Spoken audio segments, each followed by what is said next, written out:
I'm about to do a real quick show about how an air conditioning system works mechanically. Tutorial. This is a tutorial of how it works mechanically.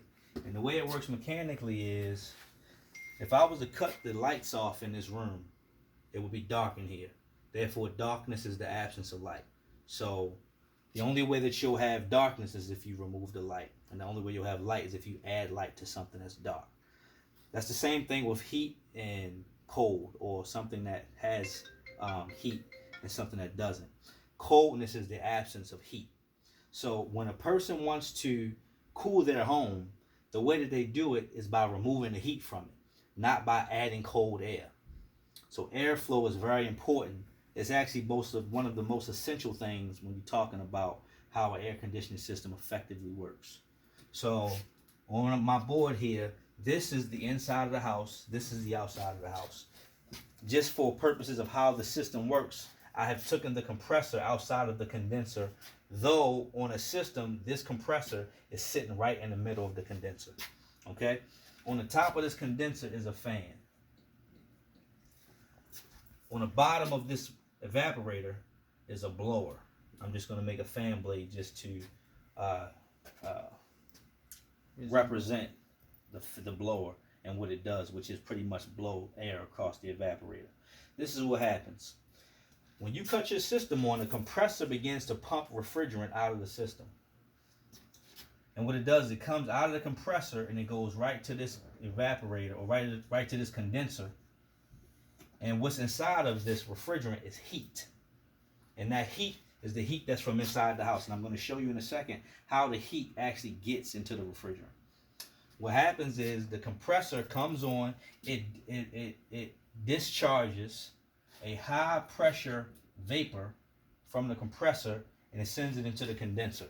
Well, the condenser has what's called a coil. This also has a coil. A coil looks just like this. If you ever look on the side of your AC system, it'll be a bunch of fins going across it like this. But the lines that's going across like that are refrigerant lines. And inside the refrigerant lines is refrigerant. That refrigerant is what holds the heat from inside the house. And what happens is this fan on top, so if you don't see that fan blowing, it's a sign that something's not working right. And what happens is it sucks air in from the side.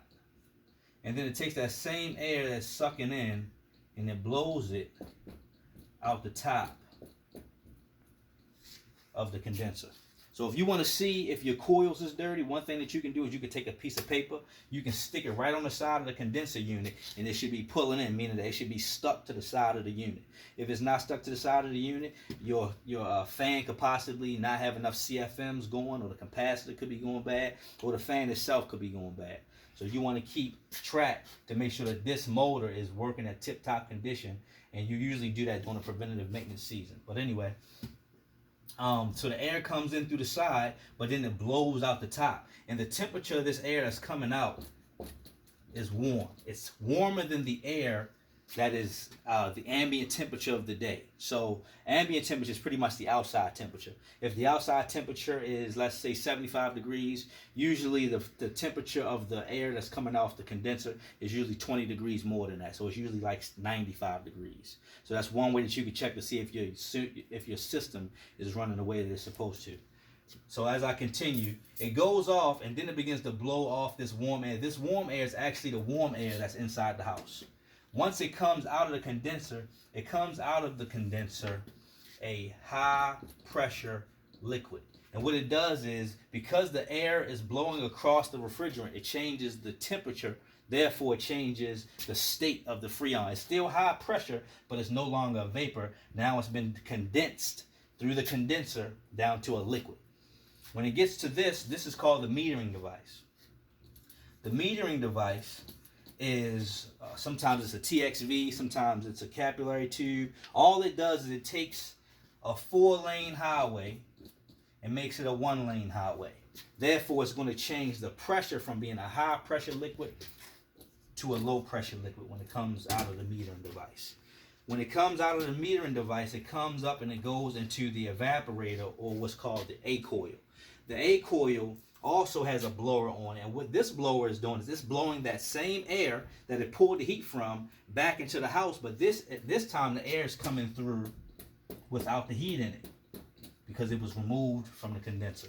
So this air that's blowing inside the house is cool air. When it comes down and it goes into the evaporator, it changes state again. Because what happens is this blower, it blows out this way, but then it collects from this side. And what is this side called? Some of you probably heard of this term in your homes called the return vent. That's what this is hooked to, the return vent. And usually there's a filter somewhere in between here and the system. That's where your air filter will go at. It's important to keep your air filter changed because if you don't, it's going to stop the amount of heat that you can pull from your home, and you may start to see a block of ice building outside on your evaporator suction line. But when it comes through, it's taking the heat from the house. So this air coming from out the house is warm air. It blows across the evaporator. The evaporator takes the heat, and that heat takes this from being a liquid to a low pressure vapor. So it goes from here to here, low pressure vapor, as it goes across the evaporator. Once it goes across the evaporator, it blows the cool air in the house. And when it pulled in the air from the home, this is the warm air that it collected.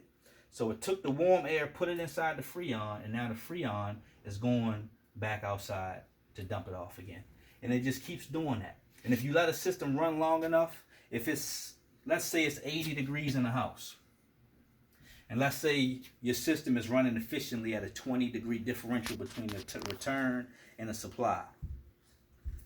This air that's coming in is 80 degrees, but when it's coming out of your supply, it's 60 degrees.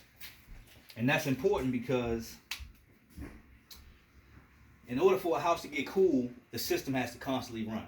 And as long as it's running efficiently, as long as there's airflow coming across here, blowing off the warm air, and it's collecting warm air from the house to remove the cool air, or to supply the cool air, the system's going to work fine. You just let the system run completely. Let the system run for as long as it takes for it to achieve whatever temperature you have it set to. So if you have it set to 75 degrees, your system's going to run until it gets 75 degrees in the home, and then it'll shut off. This is pretty much how the mechanical system works for an air conditioning system. Same as refrigerators and anything else like that. This is the concept of refrigeration. You take something that's warm and you remove it and it'll be cold. So the way that you get the heat from inside your house to outside your house is through refrigeration.